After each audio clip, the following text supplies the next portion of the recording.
Welcome to the Learning Pines YouTube. We hope this video helps. In this video, I will explain how to make a Figma site. Figma is an incredibly powerful tool for designing websites, offering a collaborative environment for teams. You can create stunning visual designs and then transform them into interactive prototypes. This helps you test user flows and gather valuable feedback early in the design process, saving time and resources.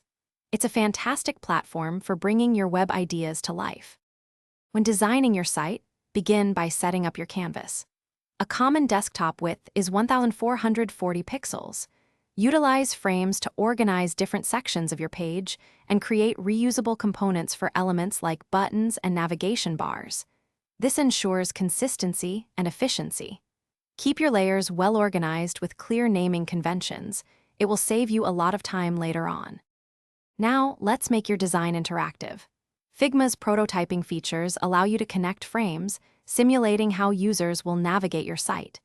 You can add various interactions, such as click events to open new pages or hover states for buttons. Experiment with different animations and transitions to enhance the user experience. Always test your prototype extensively to ensure a smooth and intuitive flow for your visitors. The final stage involves preparing your design for development. Ensure your file is well organized and all components are clearly defined. Export necessary assets, such as images and icons, in formats like SVG or PNG. Provide clear design specifications, including measurements, colors, and typography, to your development team. Effective communication during this handoff phase is crucial for a successful and accurate implementation of your Figma site. Thanks for watching.